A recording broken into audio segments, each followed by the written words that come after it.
Hello friends, आप सभी का हमारे यूट्यूब चैनल पर स्वागत है।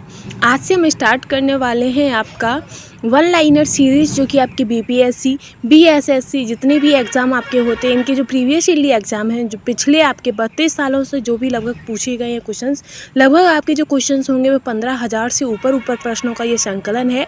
4 संकलन जो कि वन लाइनर है सामान्य अध्ययन का। जितने भी अभी तक आपके क्वेश्चंस पूछे गए हैं उन सभी का ये पूरा है। आप देख सकते हैं इसमें पूरे दिए गए हैं। 25 सेट 33 सेट टोटल ये हैं, और ये जो आपके सेट है वो 120 सेट है टोटल, ठीक है। और ये आपका विनय कुमार के द्वारा है, और साथ ही ये जितने भी आपके बिहार के जितने भी एग्ज़ाम हैं उन सभी के लिए बहुत ही ज़्यादा इम्पोर्टेंट है, ठीक है फ्रेंड्स। तो चलिए हम स्टार्ट करेंगे, ज़्यादा आपका टाइम ना लेते हुए सीधे अपनी सीरीज़ पर चलेंगे। हम डेली इसकी 50-50 क्वेश्चनों की सीरीज़ बनाएंगे। तो आज का हम पहला पार्ट स्टार्ट करने वाले हों, डेली ऐसी सीरीज़ों के साथ हम देखेंगे। चलिए फ्रेंड्स, हम आज की अपनी वीडियो को आगे बढ़ाते हैं, जिसमें हमारा पहला क्वेश्चन रहेगा कि हड़प्पा सभ्यता के औजार व हथियार किसके बने होते थे। जो हड़प्पा सभ्यता थी उसके समय में जो औजार और हथियार बनाए जाते थे तो वो किसके, तो वो ताम्र, टिन तथा कांसे के बनाए जाते थे। किसके, तांबे के, टिन के तथा कांसे के बनाए जाते थे। नेक्स्ट है कि उपनिषद को वेदांत के रूप में भी जाना जाता है, उनकी संख्या कितनी है। तो इसमें इनडायरेक्टली आपसे उपनिषदों की संख्या पूछी गई है, जो कि आपकी 100। नेक्स्ट क्वेश्चन है कि प्राचीन भारत का प्रसिद्ध शासक जिसने अपने जीवन के अंत समय में जैन धर्म को ग्रहण किया था, तो हमारे भारत का वह कौन सा शासक था या कौन सा राजा था जिसने अपने जब वो मृत्यु को पास ग्रहण करने वाला था तब उसने जैन धर्म को ग्रहण कर लिया था। तो वो आपके चंद्रगुप्त थे। चंद्रगुप्त जब मृत्यु के समीप पहुंच गए थे तो उन्होंने जैन धर्म को ग्रहण कर लिया था, ठीक है। आगे है कि जैनियों के अनुसार जैन धर्म के संस्थापक कौन है। तो आपके जैन धर्म के जो संस्थापक हैं वो ऋषभदेव हैं। लेकिन इसी में एक क्वेश्चन आता है कि जैन धर्म के वास्तविक संस्थापक कौन है। तो वो आपके कौन मानते हैं, जल्दी से बताइएगा, कौन किसे कहते हैं वास्तविक संस्थापक। तो वो आपके महावीर जैन को कहते हैं, ठीक है। आगे हम चलेंगे कि सबसे प्राचीनतम गुरुकुल कौन सा है। तो जो तक्षशिला है आपका वो सबसे प्राचीनतम गुरुकुल है, ठीक है। नेक्स्ट है कि कौन से मंदिर को काला विशालय शिवालय का नाम दिया गया है। तो काला शिवालय का नाम किसे दिया गया है, तो सूर्य मंदिर को कहा गया है। इसे ब्लैक पगोड़ा भी कहा जाता है सूर्य मंदिर को। आगे है कि बंगाल का प्राचीन नाम क्या है। तो बंगाल का प्राचीन नाम आपका गौड़ है। नेक्स्ट है कि नागर, द्रविड़ और वेसर 3 प्रमुख क्या हैं। तो ये भारतीय मंदिरों की वास्तुकला शैली है। क्या है, वास्तु शैली है, ठीक है। आगे हम चलेंगे, अपनी श्रृंखला में आगे बढ़ेंगे, जिसमें दिया गया है पहला कि भारत में सर्वप्रथम किसने यह सिद्धांत दिया कि पृथ्वी सूर्य की परिक्रमा करती है। तो सबसे पहले ये किसने कहा था, तो हमारे भारत के आर्यभट्ट थे, जिन्होंने कहा था कि जो पृथ्वी है वो सूर्य की परिक्रमा करती है। नेक्स्ट है कि शेरशाह अच्छी तरह से अपने प्रशासनिक कौशल के लिए प्रसिद्ध हैं। विशेष रूप से किस लिए प्रसिद्ध थे वो, तो विशेष रूप से भूमि राजस्व प्रणाली के लिए प्रसिद्ध थे। बचाओ मुझे, किसे नेक्स्ट है कि बुलंद दरवाजा जो कि अकबर द्वारा निर्मित है वह किसकी विजय पर बनवाया था। अब इसका जो घुमा फिरा के पूछ लिया, सीधा है कि जो अपना बुलंद दरवाजा है वह किसने बनवाया था, तो अकबर ने बनवाया था, ठीक है। और कहाँ पर उन्होंने विजय प्राप्त की थी जिसके उपलक्ष्य में बनवाया था, तो अकबर ने गुजरात पर विजय प्राप्त की थी, जिसके उपलक्ष्य में उन्होंने बुलंद दरवाजा का निर्माण कराया था, ठीक है। नेक्स्ट है कि बीवी का मकबरा किसका मकबरा है। तो जो बीवी का मकबरा है वो औरंगजेब की पत्नी का मकबरा है। किसका है, औरंगजेब की पत्नी का मकबरा है, और इसे औरंगजेब ने बनवाया था, ठीक है। नेक्स्ट है कि भारत आने वाला प्रथम यूरोपीय कौन है। तो भारत आने वाला प्रथम यूरोपीय आपके पुर्तगाली है, और पुर्तगालियों में भी सबसे पहले आपके कौन आए थे, तो वास्को डी गामा आए थे, ठीक है। आगे है कि सती प्रथा को अवैध किसने घोषित किया था। तो सती प्रथा को अवैध आपका लॉर्ड विलियम बेंटिक ने घोषित किया था। नेक्स्ट है कि 1857 ईस्वी में प्रथम भारतीय विश्वविद्यालय कहाँ खोला गया। तो प्रथम भारतीय विश्वविद्यालय आपका कलकत्ता में खोला गया था। कहाँ पर, कलकत्ता में खोला गया था, ठीक है। आगे बढ़ेंगे हम, नेक्स्ट पर चलेंगे। नेक्स्ट रहेगा आपका कि ब्रिटिश संसद का प्रथम भारतीय सदस्य कौन बना है। तो ब्रिटिश संसद का प्रथम भारतीय सदस्य आपके दादा भाई नौरोजी बने थे। नेक्स्ट है कि किस आंदोलन में वंदे मातरम का नारा अपनाया गया था। तो आपका 1905 के बंगाल के विभाजन वाला जो था उसमें सबसे पहले आपका वंदे मातरम का नारा अपनाया गया था, ठीक है। आगे है कि लॉर्ड माउंटबेटन वायसराय के रूप में कार्य करने के लिए किस विशिष्ट निर्देश के साथ भारत आए थे।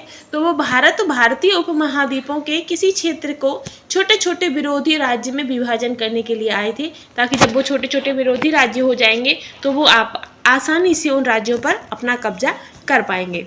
आगे है कि किसने कांग्रेस के कराची अधिवेशन के लिए मौलिक अधिकारों पर 1931 में संकल्प का मसौदा किया था। तो जो पंडित जवाहरलाल नेहरू थे उन्होंने 1931 में कांग्रेस के कराची अधिवेशन में मौलिक अधिकारों का मसौदा तैयार किया था। ठीक है, आगे है कि भारत क्रांति की माँ किसी के रूप में जानते हैं। तो जो मैडम भीकाजी कामा थी उन्हें भारत क्रांति की माँ के रूप में भी जानते हैं। ठीक है, अब आगे आता है कि पृथ्वी सूर्य से अधिकतम दूरी पर किस दिन होती है। तो जो 4 जुलाई की जो दूरी होती है उस दिन पृथ्वी जो है वो सूर्य से अधिकतम दूरी पर होती है।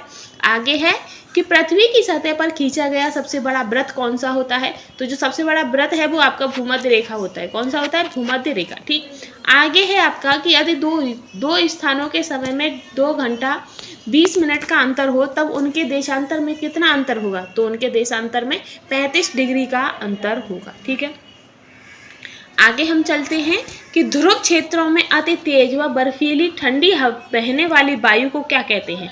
तो उन्हें हम ब्लीजार्डर्स कहते हैं। क्या कहते हैं?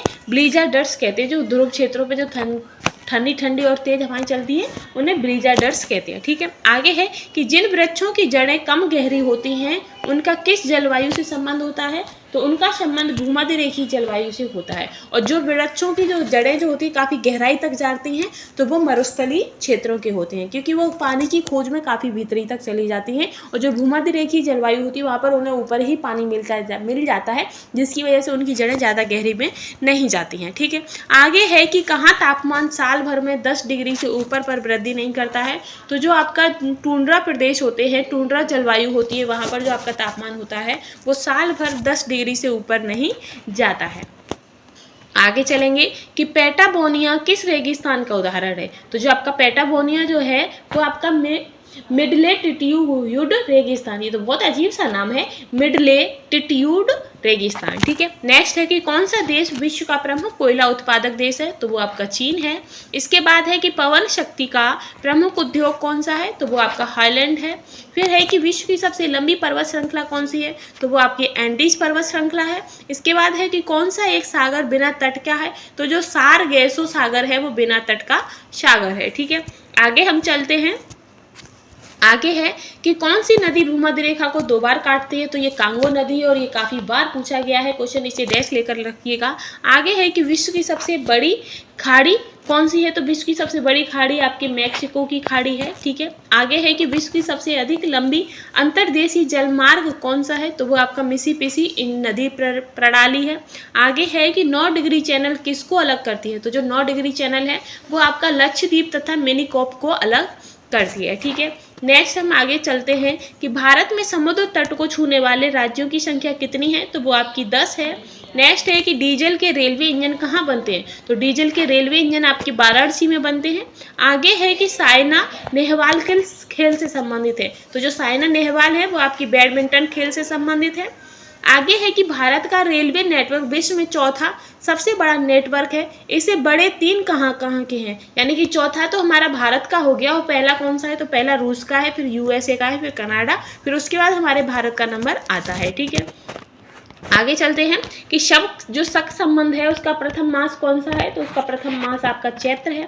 इसके आगे है कि भारत के संविधान का विचार सर्वप्रथम किसके द्वारा दिया गया था। तो सबसे पहले जो संविधान का जो विचार था वो एम.एन. राय के द्वारा दिया गया था।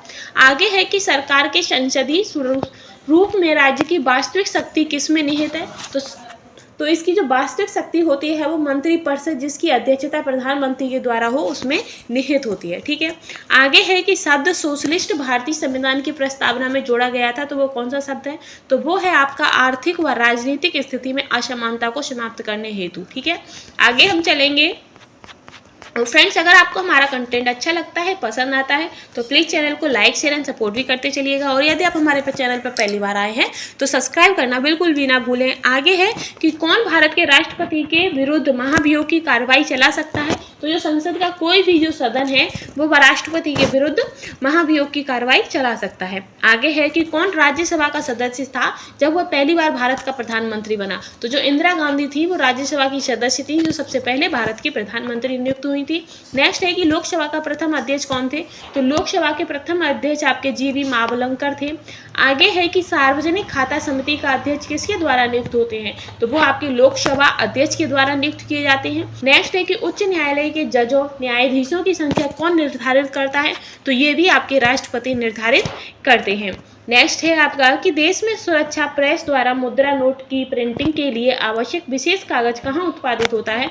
तो वो आपका होशंगाबाद में उत्पादित होता है। ठीक है, आगे है कि 1983 में प्रोडेशियल विश्व कप यानी कि क्रिकेट से संबंधित ये विश्व कप है जीतने के लिए भारतीय टीम द्वारा पराजित वेस्ट इंडीज टीम का कप्तान कौन था। तो ये काफी अंदर का क्वेश्चन पूछा गया है। तो इसके जो कप्तान थे आपके वेस्ट इंडीज के वो क्लाइव लॉयड थे। कौन थे? Clive Lloyd. आगे हम बढ़ते हैं कि अंतर्राष्ट्रीय ओलंपिक समिति का कार्यालय कहाँ है। तो वो आपका लाउंस में है। नेक्स्ट है कि 1954 में प्रथम भारत रत्न सम्मान किसे दिया गया था। तो पहला भारत रत्न सम्मान आपका डॉक्टर एस राधाकृष्ण को दिया गया था। नेक्स्ट है कि कलिंग पुरस्कार किसे संबंधित है। तो कलिंग पुरस्कार आपका विज्ञान से संबंधित है। आगे बढ़ते हैं कि भारत में वीरता के दो सर्वोच्च पुरस्कार कौन कौन से हैं। तो एक आपका परमवीर चक्र है, दूसरा महावीर चक्र है। ठीक है, आगे है कि वीसी राय पुरस्कार किस क्षेत्र में दिया जाता है। तो जो वीसी राय पुरस्कार है वो आपका औषधि के क्षेत्र में दिया जाता है। नेक्स्ट है कि किस देश में आयकर की दर सर्वाधिक है। तो जापान देश में आपकी आयकर की जो दर है वो सबसे अधिक है। नेक्स्ट है कि भारत में सबसे बड़ी जनजाति समुदाय कौन सी है। तो वो आपकी गौंड जनजाति है। नेक्स्ट है कि डायनासोर का कब्रिस्तान किसे कहा जाता है।